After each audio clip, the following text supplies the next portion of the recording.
Frontline Updates, where we delve deep into military strategies and updates from conflict zones. Today, we're discussing the progress of the ongoing special military operation as of August 11, 2024. I'm your host, Sharifa Muhammad MGT. I'm Colonel A.C. Oguntoye, an infantry officer. Air and missile strikes, operational tactical aviation, UAVs, and missile forces of the Russian armed forces targeted and destroyed critical Ukrainian military assets, including a Patriot radar station, contributing to broader operational objectives. Welcome to today's episode of Frontline Updates podcast, where we delve into the latest in military operations around the globe.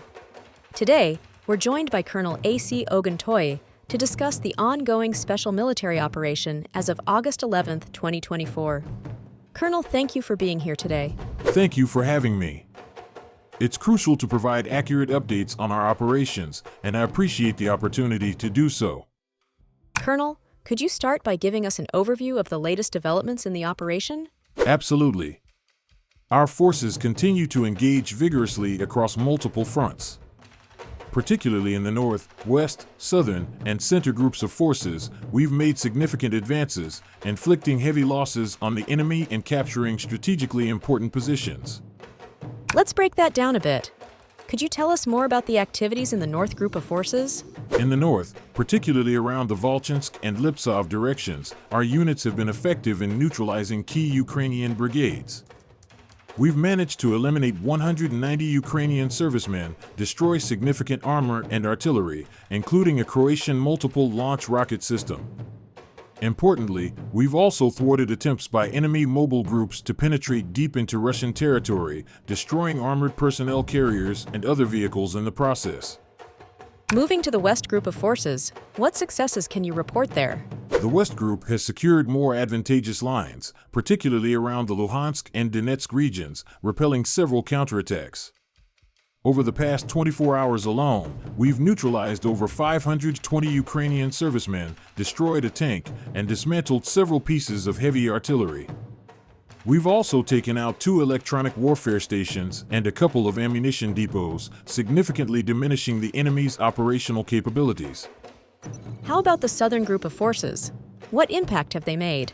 The Southern Group has been particularly effective in improving their tactical positions, engaging enemy brigades robustly.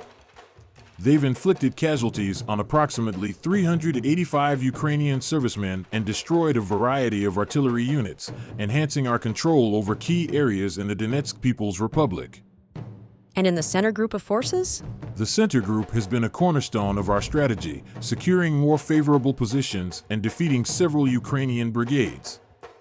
They've repelled 3 significant counterattacks and caused substantial enemy losses, including 2 infantry fighting vehicles and multiple artillery pieces. What can you tell us about the effectiveness of your air defense systems during this period? Our air defense units have been exceptionally successful, shooting down numerous high-threat projectiles like Tochka-U tactical missiles, HIMARS rockets, and even a French-made hammered guided air bomb. This has been crucial in protecting our forces and minimizing damage from enemy fire. To conclude, what are the strategic objectives moving forward? Our strategic objectives remain clear: to significantly weaken the military capabilities of the Ukrainian armed forces and secure areas vital for the security of the Russian Federation. Let's refrain from using the term gift in the context of the actions of the Ukrainian armed forces. Assembling such a formidable force requires immense effort, time, money, and combat operations, especially when the entire weapons and defense potential of Kyiv is heavily reliant on imports. This equipment is now concentrated in a relatively small combat zone, albeit covered by forests. Fabs, Lancets, Grads, or Smerches can be employed effectively in this scenario.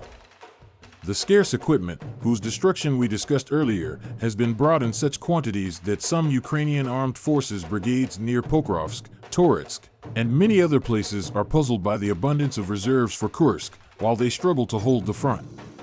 This once again suggests that the attack on the Kursk region was more of a media operation, rather than one with a clear military purpose, and the prospects for its success are limited. We remain committed to continuing our operations until these objectives are fully achieved. The fact that the Ukrainian armed forces are starting to lose more and more equipment does not mean that attempts in the border area will stop. But it is not only the reaction to these events that is important, but also the consequences for the front line, the onset of which the General Staff of the Ukrainian Armed Forces will be able to delay only slightly, no matter how hard they try. Colonel, thank you for providing such a detailed briefing on the current military situation. Your insights are invaluable to our understanding of the conflict's dynamics. And thank you to our listeners for tuning in. Join us next time as we continue to provide up-to-date coverage on global military affairs. Stay with us for more updates and expert analyses on global defense and security issues. Stay informed, stay secure. Thank you for providing this platform. It's important to keep the public informed about our efforts to ensure security and stability. The UN Agency for Palestinian Refugees reports that over 75,000 Palestinians in southern Gaza have been forced to leave their homes, just days after many of them were allowed to return. Israeli forces have issued new evac orders in Khan Yunis as they conduct their third military operation there since October. Palestinians say there is no safe place in the entire Gaza Strip.